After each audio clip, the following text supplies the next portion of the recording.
Fear not. Fear not. Why? Because fear has a paralyzing effect on churches and individual Christians. And God wants us to move from fear to faith. Amen. The world teaches this. Machiavelli wrote in 1513's The Prince, "Since fear and love can hardly exist together, if we must choose between them, it is far safer to be feared than loved." All creations experience fear, and human beings perhaps most of all. Any creation incapable of fear would have been hard-pressed to survive, regardless of its size, speed, or any other attributes. Fear alerts us to dangers that threaten our well-being, and they sometimes threaten our very lives. By sensing fear, we respond in a couple different ways. We respond by running away, or hiding, or preparing to fight and ward off danger. To disregard fear is to place yourselves in possible mortal danger. Even every man who heroically acts on the battlefield, if they're honest, they'll admit that they are scared. To simply tell people to not be afraid is to give them advice that they cannot take. Our psychological makeup disposes us to all kinds of fears, actual and potential threats, and even those that only exist in our imagination. Some people, the people who have the boldness to rule us, who call themselves our government, understand this basic fact of human nature. They exploit it. They cultivate it. Whether they compose a welfare state or a warfare state, they depend on it to secure popular submission, compliance with official mandates, and on some occasions, coerced cooperation with the state's enterprises and endeavors. Without popular fear, no government could endure more than even 24 hours.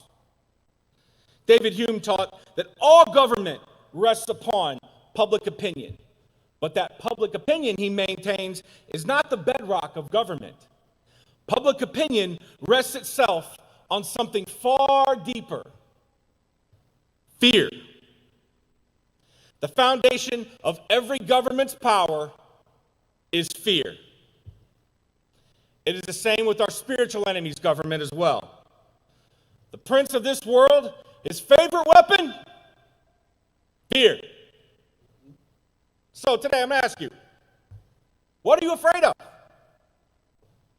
If you've ever taken a psychology course in high school or college, you no doubtedly came upon this section called phobias. Now, there are all kinds of phobias, and some of them we're very familiar with. You know, like claustrophobia is the fear of enclosed spaces, and arachnophobia is the fear of spiders. This one I've seen pop up the last 18 months, really. It's called ecclesiophobia. People they'll go to work, and they'll go to the grocery store, and they'll go do all these things, but ecclesiophobia comes in. It's called the fear of church. Just gonna skip on past that. We can't even begin to list the thousands of phobias that are out there. Now, some fears are important, and they secure useful functions in our lives. Having a healthy fear of fire will deter you from playing with it. You know, if children are afraid of poison, it'll probably keep them away from drinking it. So, there are certain kinds of fear that they are essential, and even if they don't come to fruition, one function of fear is to keep us away from possible harm. All right? Proverbs 1:7, the fear of the Lord is the beginning of knowledge. Amen. Amen. It's the beginning. If I took the cap off, I might get a little more. But fear of the Lord is the childlike beginning of our understanding of our Lord. My dad uses this example often, that when I was younger, he'd ask me to take out the trash, and I didn't do it. And then he said, better take out the trash, you're going to be in trouble. I'm like, fine. So I did that because I didn't want to get in trouble. But now, as I've grown into a man and my love has grown, I help out my father because I love him, not because I'm afraid he's going to punish me. You know, if you really think about it, a person won't do much of anything unless there's a carrot or a stick. I dare you. I challenge you to find me something. But this, a healthy fear of the Lord serves to lead us away from evil, which ultimately leads us to spiritual death. It's a healthy fear. Proverbs 14, 26 and 27. He who fears and reveres the Lord has a secure fortress. For his children, it will be a refuge. The fear of the Lord is a fountain of life, turning a man away from the snares of death. The fear of the Lord turns us away from this fear, from death. 1 Timothy 5:20, those who are sinning, referring to elders, are to be rebuked publicly so that they may take warning, to be fearful of sin. There's nothing more damaging you can do to someone who is a senior than to destroy their reputation. I mean, my goodness, look at Bill Cosby, for instance. Everybody in America loved this guy. And then his reputation was gone. He just publicly rebuked. He deserved it too. The Bible also teaches us not to fear. 1 Timothy 1:7, for God did not give us a spirit of timidity or fearfulness, but a spirit of power, of love, of self-discipline. Revelations 21:8, the fearful, along with others, will have their part in the fiery lake of burning sulfur, which is the second death. It is this fear that I want to focus on this morning. Fear instead of courage. Fear that weakens our faith. Fear that leads us to anger and hate. That fear that makes us ineffective and unproductive in the kingdom of God. It is that kind of fear that God condemns. Paul told Timothy, God does not give us a spirit of fear because fear makes us ineffective. Fear is a tool of the devil. If Satan can cause Christians and churches to be fearful, then he knows they will accomplish very little for the kingdom of God. Satan wants more than anything to paralyze people and churches with fear. Let's take a look at the effects of fear that has on the Christian church. Number one, fear prevents a perfected love for God. You cannot have the fullest potential of love for your Creator if you're in a state of fear. 1 John 4:16 through 19. And so we know and rely on the love that God has for us. God is love. Whoever lives in love lives in God, and God in them. This is how love is made complete among us, that we will have confidence on the day of judgment. In this world, we are like Jesus. There is no fear in love, but perfect love drives out fear, because fear has to do with punishment. And the one who fears is not made perfect in love. We love because he first loved us. Amen. If there's anything you take out of what I say here today, no, you are loved beyond measure. Amen.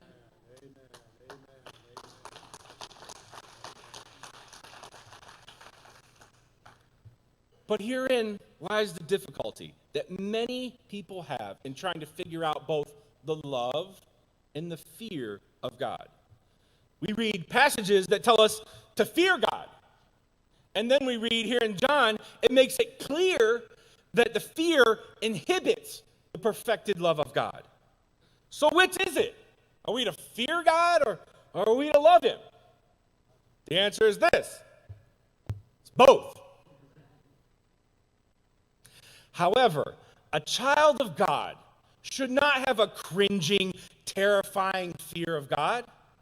Love leads to a healthy reverence of God, not a cringing fear.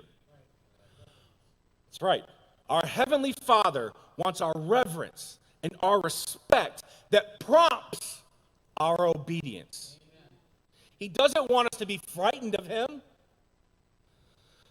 Some years ago, a 9-year-old boy from a small town in South Oklahoma called the police, and he told them that he had shot and killed his father. When the police arrived, they found the man's body in a tool shed, still holding the axe handle that he used to beat the boy and his 6-year-old sister. When they questioned him why the boy killed his father, he cried, "I was tired of being afraid." Undoubtedly, there are fathers who even their own children have difficulty loving them. Fathers who are abusive, uncaring, unloving. Fathers who demand respect and obedience of their children by using scare tactics instead of love. The sad thing is that there are those who have difficulty loving God because they view him this same way. To too many, including Christians, they think God is nothing more than judge, jury, and executioner, and they think that he delights in punishing his people.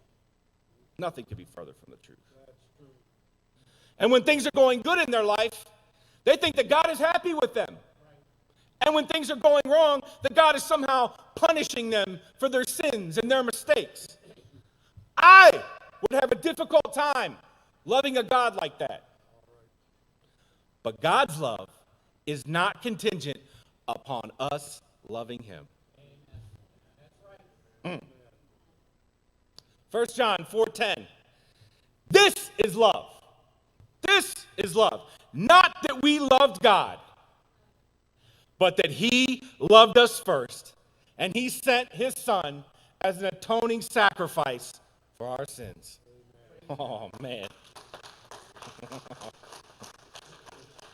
In other words, Jesus didn't go to the cross because we loved him, but he loved us. Our goodness has nothing to do with it.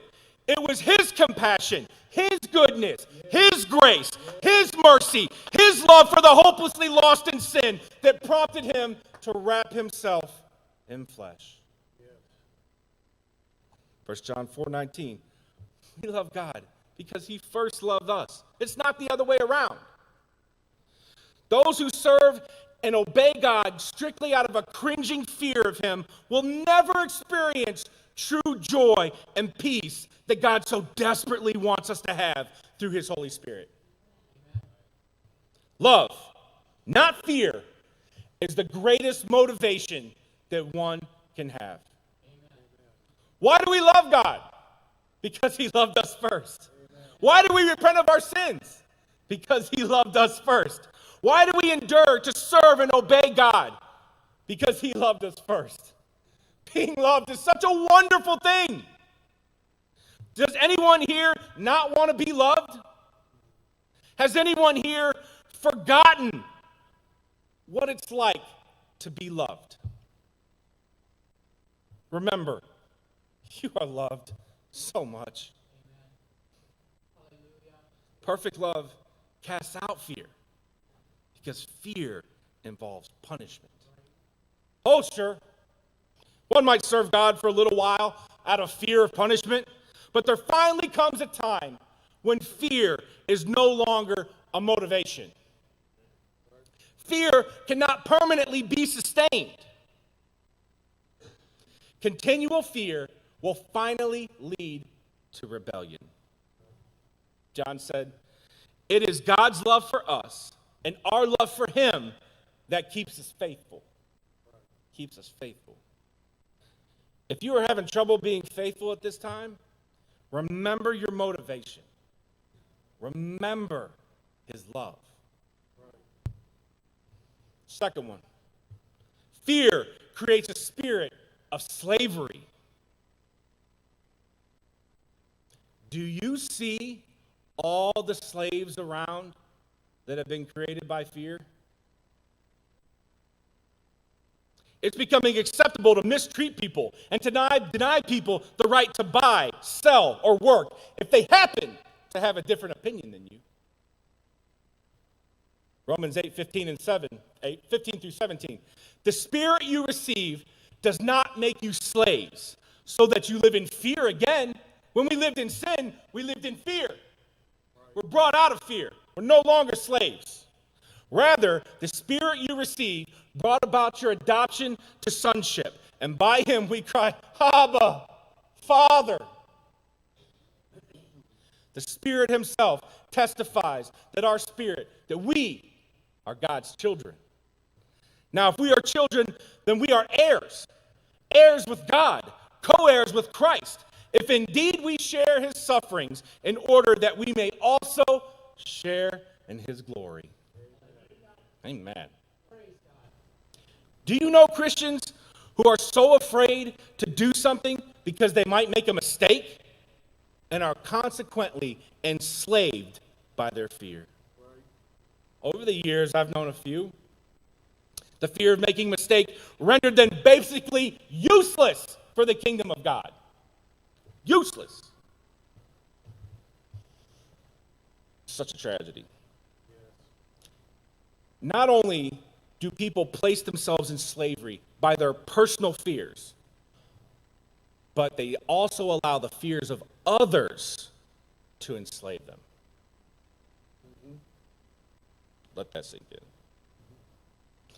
Many church leaders today don't even consider implementing innovative growth in ministries and programs that could potentially, promote growth for the fear that it might upset someone. My question is this: where would the church be if Jesus and the apostles allowed the fear of others to enslave them? In Matthew 15, we find Jesus was told by his apostles that he offended the Pharisees by his radical teachings against their traditions. Yet he did not allow fear of the apostles or the Pharisees to inhibit his teaching. You find in Acts 4 and 5, the Sanhedrin were so afraid of the apostles' teaching that Jesus was the Son of God that it'd be so devastating to the Jewish community. Yet the apostles continued preaching Jesus after they had been beaten. We find in Acts 15, some of the Jewish Christians were fearful on Paul's teaching on grace to the Gentiles, and they tried to bind the law of Moses around them. But Paul didn't allow their fear to cause him to quit preaching grace, but he boldly defended it before the apostles, the elders, and the entire Jewish congregation. Would the church of Christ even exist today if Jesus and the apostles allowed the fear of others to enslave them?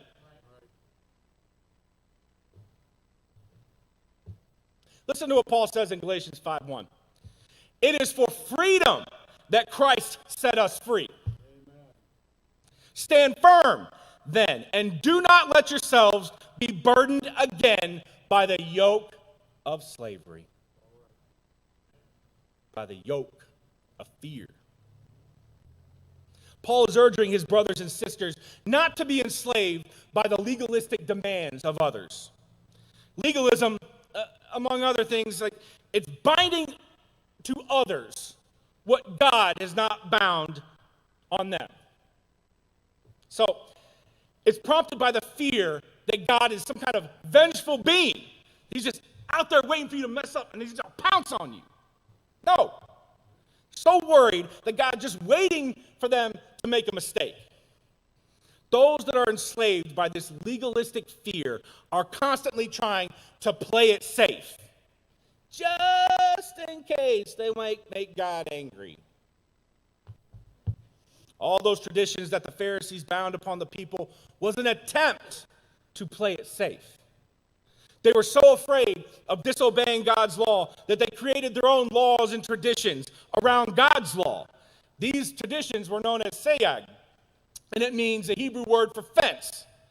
So, for example, they took the Sabbath day, and they placed all kinds of extra stipulations and laws around it so that others couldn't violate the Sabbath. And then when Jesus came, he started tearing down those fences.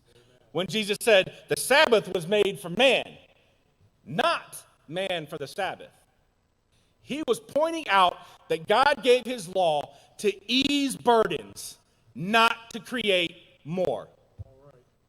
Back then, the day of rest became a day of slavery. There are still those today who take God's law and they build fences around it, playing it safe out of fear. And again, that fear boils down to a misunderstanding of who God is. Paul reasons, don't you realize that you're no longer slaves, but you are like adopted children of God, and that makes you heirs of God and joint heirs of Jesus. Now, a slave, if you're a slave, you may have a reason to play it safe. Because if you messed up at all and you anger your masters, you may be beaten or killed. A slave obeys strictly out of fear. It is not so with a child. His relationship is much more than a master-slave relationship. He is able to call God Abba, Father. It's one of the most intimate names one can call to God. Our intimacy with God should cause us to respect him more, not less. Christians should not be frightened of God, because that is a spirit of slavery. Now, the spirit of adoption, that's what Paul said we receive as children of God. Number 3, fear suppresses action. There are so many biblical examples of where people were afraid to act because of fear. They sent out men to spy on the promised land, we read in Numbers. But because of the fear of the people, the children of Israel were made to wander in the wilderness for 40 years until an entire generation died off. Joshua and Caleb, the only 2 of the 12 that were not dismayed by fear, but believed that God would give them the strength to take the land, were the only 2 that were allowed to enter into the promised land. The others died in the wilderness. Why? They played it safe. The same thing can happen in a church. A church can wander in a spiritual direction until a generation dies off in order to get rid of that fear. I don't want to play it safe. All right. Is there anybody else that doesn't want to play it safe? All right. I want some warriors. I don't want to have to beg people to come to church. I want the ones that show up for church and let's armor up with the full armor of God and get ready. It's coming soon.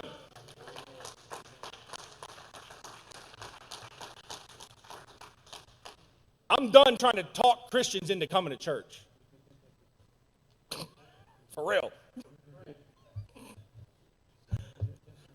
I'll take my time on new believers who just walked in, and I'll armor them up.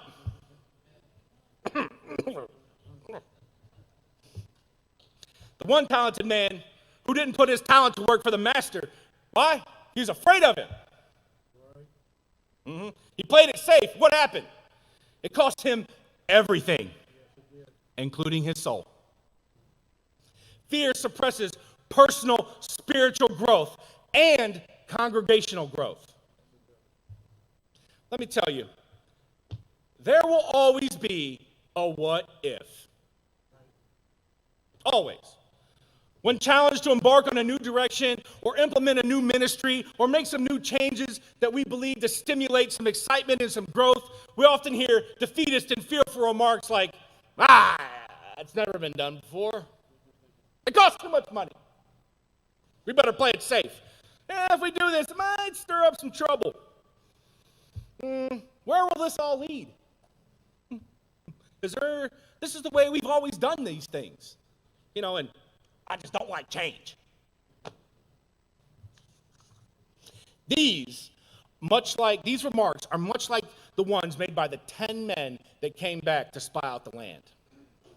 As with the spies, many often focus only on the visible obstacles and the potential problems and threats, the what ifs.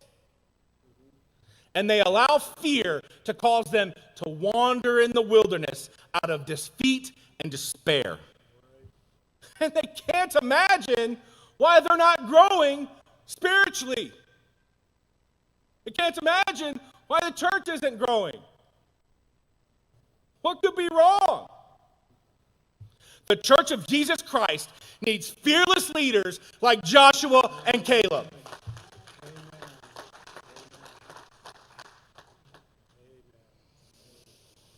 Men and women who will not allow the defeatist attitude of others to thwart the spiritual and numerical growth of the church, but will launch out in faith, even when it's not popular. Let me tell you, now is the time to be spreading the news of Jesus' return. That's right. Amen.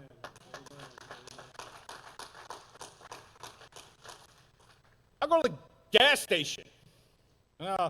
Strike up a little quick conversation as I'm checking out. And I'll say something like, man, it's getting crazy out there. And I'm like, yeah, I know. I'm like, you better get right with Jesus. He's coming back.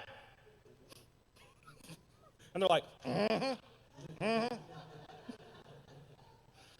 Now's not the time to keep your mouth shut. That's right. People sense it. People feel it. People are hungry for something real in this fake, lie-ridden world. Franklin Delano Roosevelt said in his first inaugural address, the only thing we have to fear is fear itself. Fear is the greatest and most effective weapon that Satan uses against the church. Fear has been weaponized all around us to a level I never thought possible. Much of our fears are unreal and unwarranted. But whether they are real or unreal, if the devil can bring fear into the lives of God's people, he knows he can gradually destroy the church. He was a professional thief. His name stirred fear into the hearts of people. He terrorized the Wells Fargo line for 13 years. He spooked even the most rugged frontiersmen. During his reign of terror, between 1875 and 1883, he's credited with stealing the bags away from 29 different stagecoaches. And he did it all without firing a shot. His weapon was his reputation. His ammunition was fear and intimidation. A hood hid his face. No victim ever saw him. No artist ever sketched him. No sheriff could ever track his trail. Black Bart was his name. And fear was his game. But the interesting thing about Black Bart, when the hood finally came off, there was nothing to fear. After the authorities finally tracked him down, they didn't find some bloodthirsty bandit. They found a mild-mannered druggist from Decatur, Illinois. The man newspaper pictured storming through the mountains on horseback. Well, in reality, so afraid of horses, he rode to and from his robberies in a buggy. His name was Charles E. Boyles, the bandit who never once fired a shot because he never once loaded his gun. How many times have we allowed Black Barts in our churches to rob us of the joy, the enthusiasm, the potential, and the growth that God wants us to have.